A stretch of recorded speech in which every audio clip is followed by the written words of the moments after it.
about technology integration and why it's no longer enough. How many of you have a technology integration specialist or use the phrase technology integration ever? We want to really think about why we say the word technology integrate and why that might not be enough anymore.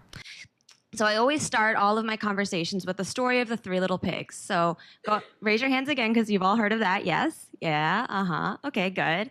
And what we forget to tell with that story is that third little piggy was actually an early innovator. And the reason that third little piggy was an early innovator is because he didn't die at the end of the story. He didn't get eaten, right? He built his house out of bricks instead of straw. So third piggy, smart guy, said, oh, I've got this innovative new device. It's called a brick. You guys, it'll blow your mind for real.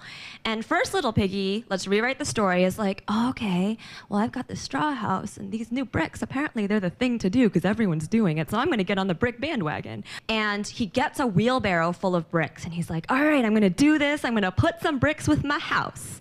But then he looks at his house and he's like, oh, I really like the structure of my house. It's super comfortable to me. It's the way that I've always lived.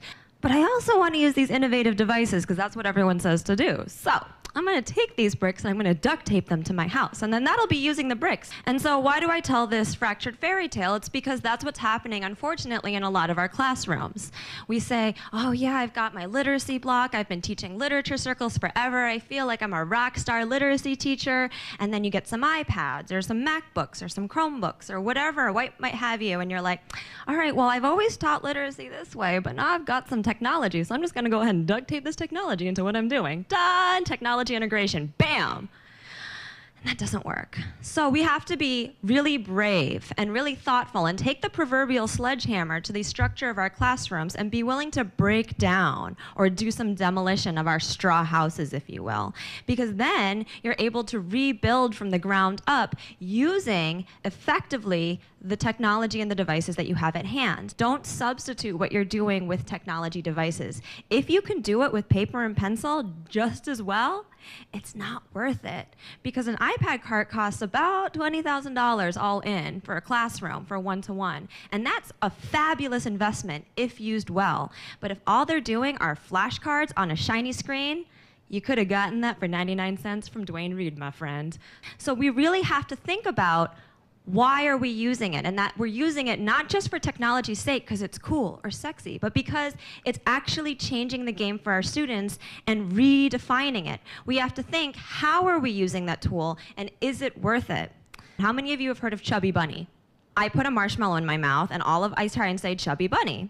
And then if my friends are all like, yeah, you totally said Chubby Bunny, then I get a point. And then you put a marshmallow in your mouth, and it goes on until I have like 14 marshmallows in my mouth, and then it keeps going until someone's like, nope, can't understand what you're saying anymore.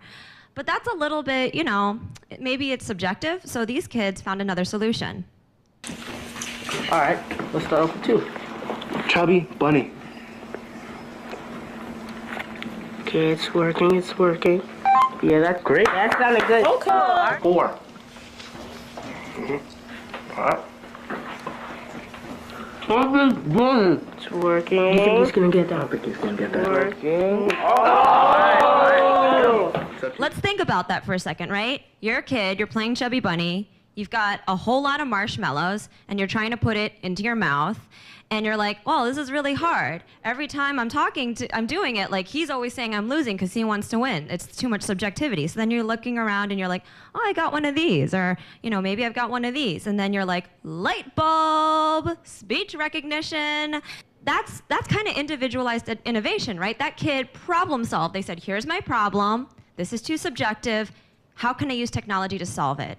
That's not subjective. Siri, Google Now. And so basically what they were doing was redefining the way they were going about that game. And so we're going to think about that redefinition and how kids can drive redefining your learning, your collaboration, assessment, and your differentiation.